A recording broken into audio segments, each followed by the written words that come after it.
Good morning and welcome to 365 Days of Amazing Stories with Theo Mayer.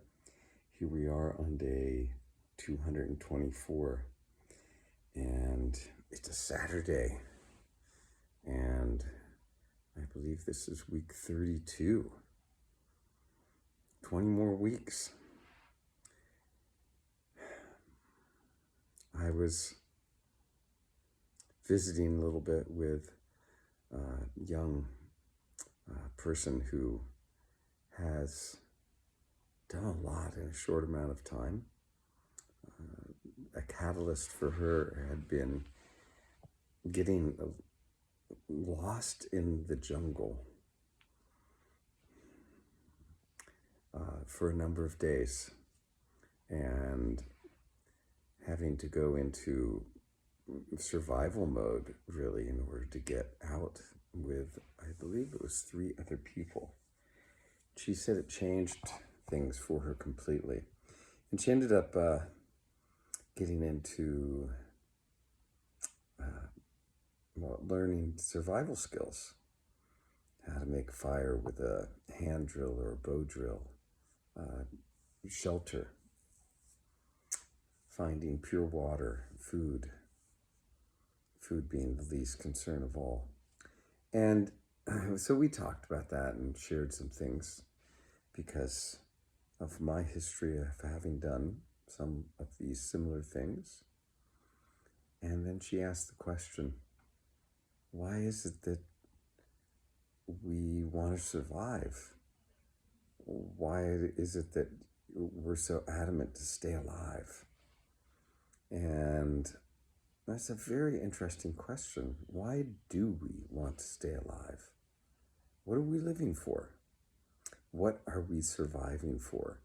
Is it purely survival?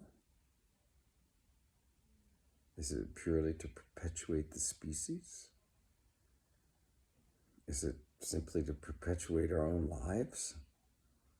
It's a very interesting question.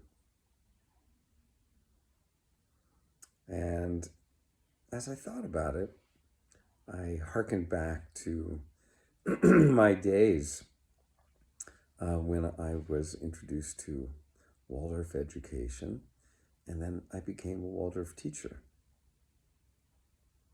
And what a remarkable thing to have had that opportunity. I didn't have a college degree. I was an organic farmer, and during this 1 year that I was living in Wooden Shoe Hollow, working on David Rosenberger's farm, the next door neighbors were Ed and Eileen Frechette, and they took a liking to me. I met at that party the first grade teacher who I eventually ended up dating, and actually had a son with her. She asked me to substitute teach for her when she went away for a conference. And so here I was in a classroom for a week, teaching her class of first graders. I was quite taken by it all. And there was storytelling. There was a lot of artistic expression involved. And over the course of the next little bit, I was asked to be the games teacher for some of the upper grade classes. And so I would take the kids out to this park that was close to the school and do games.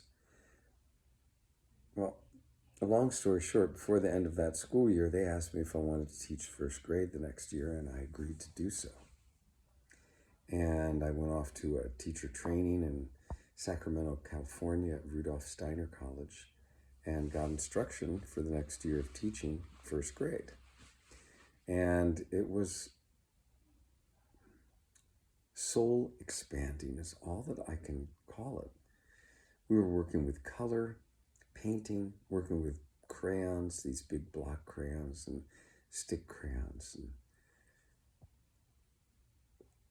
we were doing movement and verses and poetry and singing. And something really shifted inside of me. be able to participate in these activities. I learned to knit.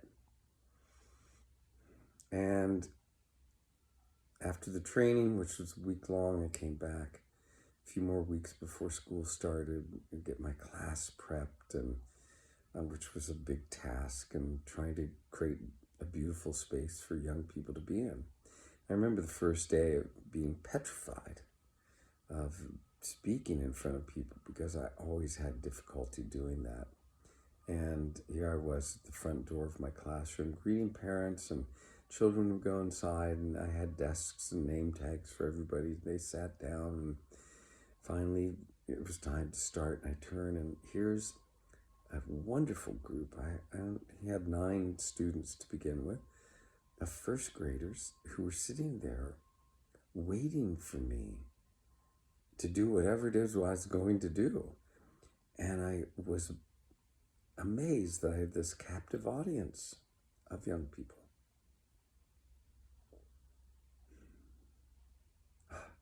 To have their confidence that I would bring them something good was astonishing. And it was easy to be in front of them. And they were so receptive. And I relaxed into being their teacher, telling them stories, doing movement activities with them, verses, and all kinds of artistic expression. And my teaching became as creative as I could possibly make it. There was a curriculum that we followed, and there were things that we were supposed to teach during that first grade year. But I spent as much time as I could out of doors bringing my lessons into a real form through connecting with the outdoor world and natural objects.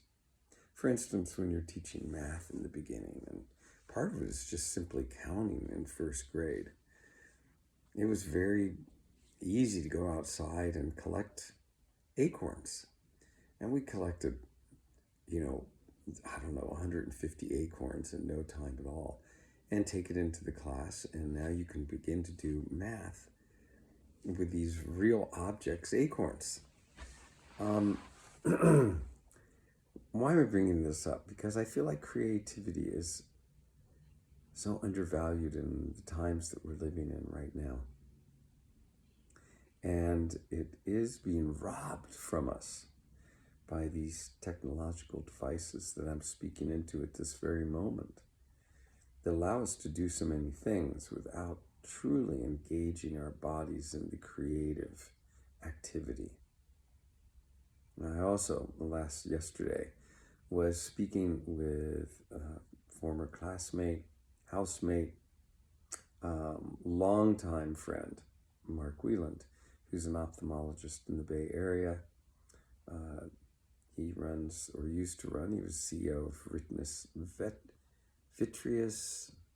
Retina Vitreous Incorporated, or something like that. It's a big ophthalmology firm. And another friend was there, and we were talking a little bit, and Mark brought up the finding that people are becoming nearsighted from the use of these devices, steering into computer and phone screens. They're becoming myopic, nearsighted. They can't see far distances. And originally, doctors thought that this was had to do with genetics. And now they're finding that it absolutely doesn't have to do with genetics. It has to do with what people are introduced to in early years. And it's forming the eyeball as it develops in a young person's body. Now, that alone should let us know that it's not a really good thing to be staring into these screens all day. And I believe it is robbing us of our innate senses that allow us to be whole participants in this creative process that we are all involved in. Why are we here? What are we surviving for? What are we living for? To me, it is to create. It's to create, imagine and create. It is to extend this creation in a way that doesn't destroy it. I think we see so many calamities happening around us right now that anybody who thinks that we have not gone off course is a fool. We have. We're having a huge effect on the environment, on the atmosphere, and we're creating a planet that is uninhabitable. Look at what happened a few days ago in Maui, Hawaii. An entire beautiful city burns. In Hawaii, a place that rains so regular, that's humid and moist, that's close to the ocean. This should make it pretty clear to me that we need to turn our direction to something a little different. What is your greatest asset? What's your greatest asset? I would say it is your creativity, to be able to take what you have at hand and do something beautiful with it.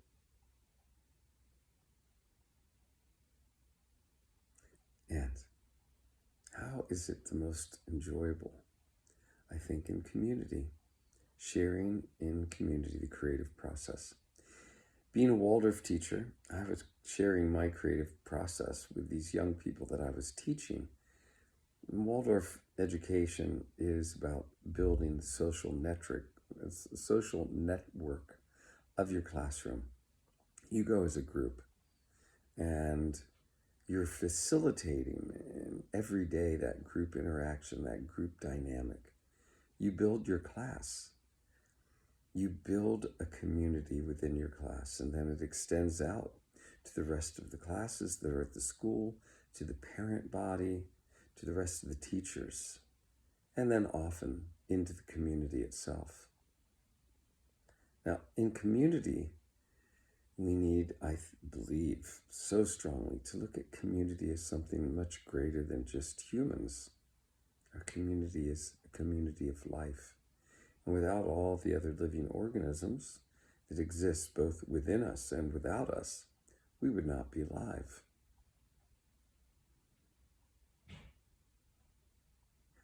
So how do we creatively imagine ourselves into the future in a way that's beautiful? And to me, I would encourage artistic expression. I would encourage building your skill level of all the different things that you can do with these incredible bodies and these incredible hands.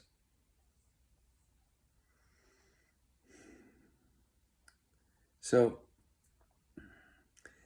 to speak to the Waldorf education, again, I talked about color a little bit and how wonderful it was to immerse myself in the experience of color through watercolor painting and using various types of crayons and eventually colored pencils. And that experience of color working on the body, I found myself seeing the world in a more brilliant fashion than I ever had before. Being a teacher, and I taught every grade from 1st through 8, really was a re-education for myself in a way that felt nurturing to my soul as a creative being in this community of life, this symphony of life. Creativity, community, imagination, community. These are the wonderful things, I think, to culture within ourselves and within the world around us. So maybe today, think about what you can do to have a little fun being creative. And I'll leave it at that. Thanks for joining. Hope you have a good rest of your day.